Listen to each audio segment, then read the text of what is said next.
देखिए, बहुत अच्छा क्वेश्चन है कि बहुत से पेशेंट आते हैं जो आके बोलते हैं कि मैंने एलोपैथिक, आयुर्वेदिक, होम्योपैथिक सब प्रकार का ट्रीटमेंट ले लिया, तो आप ऐसा क्या अलग करेंगे जिससे कि आप कहते हो कि हम सोरेसिस को ठीक कर पाएंगे।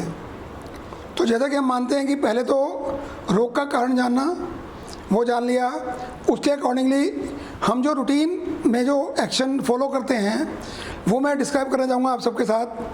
कि पहले पेशेंट आया, रोग का कारण ढूंढ लिया, ढूंढने के बाद 1 महीने की दवाई हम पेशेंट को देके घर भेज देते हैं।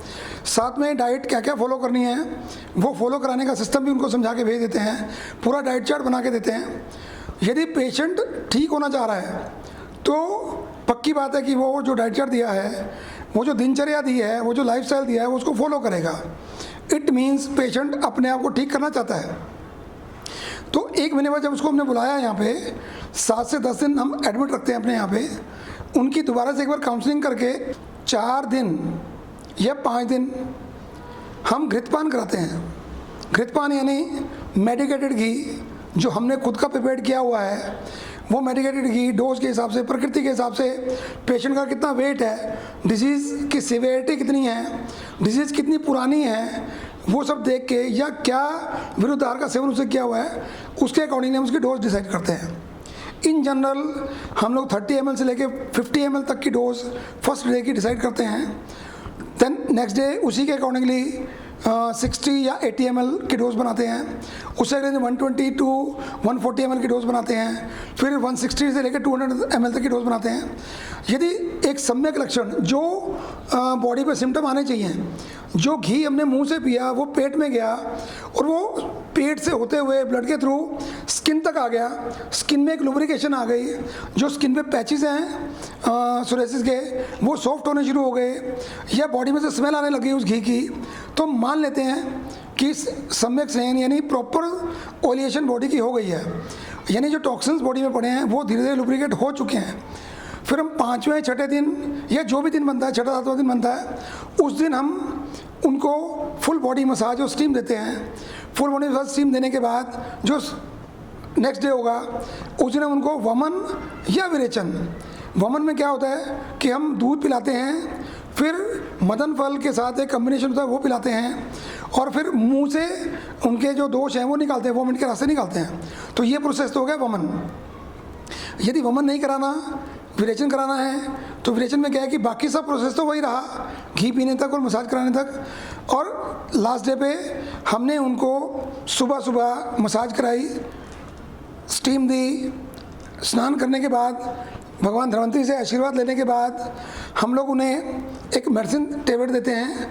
वो देकर ऊपर से दूध में एक मेडिसिन और पीने के लिए देते हैं। वो देने के बाद पेशेंट को 1 घंटा वॉकिंग के लिए बोल देते हैं।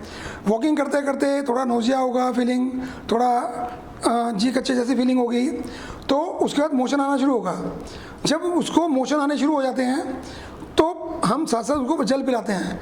जल पिलाकर अब कितने मोशन लेने हैं वो डॉक्टर के हाथ में है।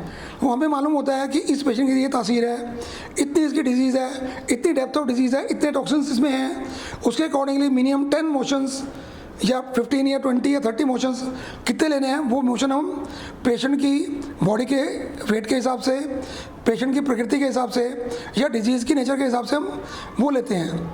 हमारे यहाँ हम 5 पंचकर्म करते हैं। वो करते हुए हमें क्या लग रहा है कि हमें टॉक्सिन्स लग रहा है कि अपर पार्ट में है, यानी इंडाइजेशन के कारण से सोरेसिस हुआ है, तो हम वमन कराते हैं। यदि लग रहा है कि कॉन्स्टिपेशन के कारण से या बॉडी में टॉक्सिन्स कहीं ज़्यादा डिपॉजिट हैं तो विरेचन करा के, यदि खाली वो स्किन में दिक्कत है तो परिषेक करा के, यानी कांजी से परिषेक कराते हैं, वो करा के, और इस तरह से ब्लड लेटिंग भी कराते हैं। या तो कहीं पे हम जलोकापचारण करा सकते हैं या शिरावेद कर सकते हैं। जो भी पद्धति चाहिए पंचकर्म की, वो पंचकर्म की जो पद्धति हमें चाहिए पेशेंट की प्रकृति के अनुसार, वो हम बिल्कुल इस्तेमाल कराते हैं। और पेशेंट को उन्हीं 7 दिन के स्टे में, जो हॉस्पिटल का स्टे है 7 से 10 दिन का, उसी में पेशेंट को 50% से ज़्यादा रिजल्ट मिलता है। और बाद में उसका एक ट्रीटमेंट चलता है मेडिसिन के नाते, और फिर प्रॉपर लाइफस्टाइल और डाइट स्टाइल। सबसे बड़ी बात क्या है कि पेशेंट को अपना मानते हुए ड्यूरिंग पंचकर्मा उसको किस तरह का भोजन घर पे जाके फॉलो करना है, वो प्रॉपर डाइट हम अपने यहाँ पंचकर्मा के दौरान बिल्कुल फॉलो कराते हैं। घर जाके भी वो डाइट फॉलो हो सके वो सारा करा के संसर्जन कर्म बाद में पंचकर्म करने के बाद जो थोड़ी वीकनेस आई थी वो भी पूरी करने के बाद हम पेशेंट को मेडिसिन दे के 1 महीने की घर भेज देते हैं।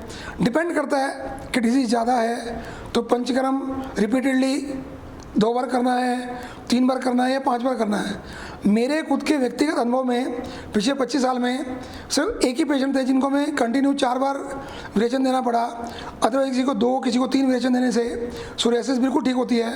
तो जो क्वेश्चन आया था कि क्या दवाइयों से ठीक होगा सोरियासिस या पंचकर्म करना ज़रूरी है, पंचकर्म करना बिल्कुल ज़रूरी है। ऐसे ज़रूरी है कि जैसे हमने एक कपड़ा पहना, उसको बिना धोए के हम दोबारा पहन सकते हैं क्या? या कहीं पे गंद पड़ा है उस पर हमने जाके कोई अच्छी चीज़ रखी तो क्या वो गंदी नहीं हो जाएगी?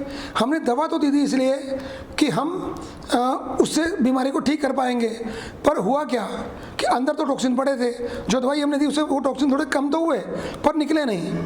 तो ये आयुर्वेद का मूल मंत्र है कि यदि शोधन चिकित्सा की जाए तो रोग जड़मूल से मुक्त होता है, यदि शमन चिकित्सा यानी दवाई दे के दबाया जाए तो उसके दोबारा आने के चांसेस होते हैं।